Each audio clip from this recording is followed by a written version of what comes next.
সুন্দর এবং আকাশের মতো বিশাল যদি আমাদের হৃদয়টা হতো তাহলে কতই না সুন্দর হতো। কিন্তু সবচাইতে দুঃখজনক এবং মজার ব্যাপার কি জানেন? আমাদের মনে শুধু হিংসা আর হিংসা। আমরা কখনোই কারোর সফলতা চাই না। আমি শুধু চাই আমার সফলতা। আমি শুধু চাই আমি সফল হতে। কেন ভাই? আমি সফল হতে চেষ্টা করছি, আপনি আমাকে অনুপ্রাণিত করতে না পারেন, আমাকে হিংসে কেন করছেন? হিংসে করে কখনো কেউ সফলতা তার দুয়ারে আসবে ঠিকই, কিন্তু এই সফলতাটা আপনার জন্য দীর্ঘস্থায়ী হবে না। কারণ হিংসে করে কখনো কেউ সফলতা ধরে রাখতে পারে না। কারণ হিংসেই হচ্ছে আপনার সফলতার পতনের মূল কারণ। আর নয় হিংসা। হিংসা করবেন না। একে অপরের পাশে থাকুন, একে অপরের সাথে থাকুন। আপনি কাউকে সফলতার মঞ্চে তাকে সাপোর্ট করতে না পারেন, তাকে আপনি ডিমোরালাইজ করবেন না। আপনি তার সাথে থেকে তাকে আপনি অনুপ্রেরণা না দিতে পারেন, তাকে কখনো আপনি তার সফলতা দেখে আপনি হিংসে করবেন না। সে সফল হতে চাচ্ছে, তাকে আপনি ওইখান থেকে ফিরিয়ে আনবেন না। তার কাজটা আপনি তাকে করতে দেন।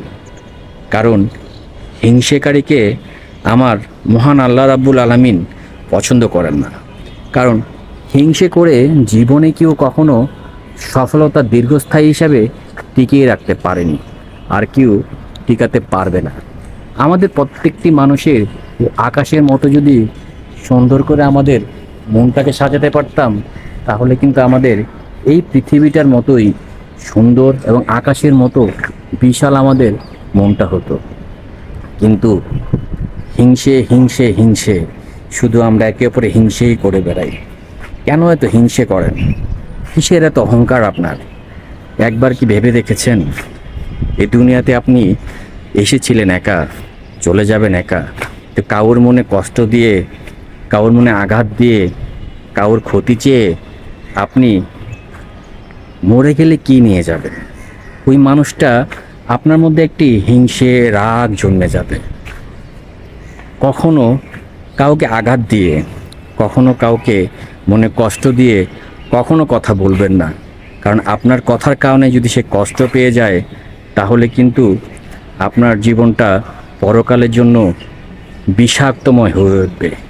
কারণ সে আপনাকে ক্ষমা করেছেন কিনা সেটি একমাত্র আল্লাহ তাআলাই জানে। আপনি কি করে বুঝবেন? অবশ্যই এই দুনিয়াতে যতদিন বেঁচে আছেন, কাউকে কষ্ট দিয়ে, আঘাত দিয়ে কথা বলবেন না। এই আকাশের মতো সুন্দর এবং আকাশের মতোই বিশাল আপনার মনটাকে করুন।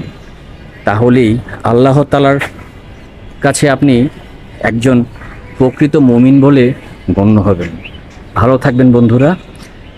আমার ভিডিওটা যদি ভালো লাগে অবশ্যই লাইক, কমেন্ট, শেয়ার করে ছড়িয়ে দেবেন। ভালো থাকবেন। আসসালামু আলাইকুম ওয়া রাহমাতুল্লাহি ওয়া বারাকাতুহু।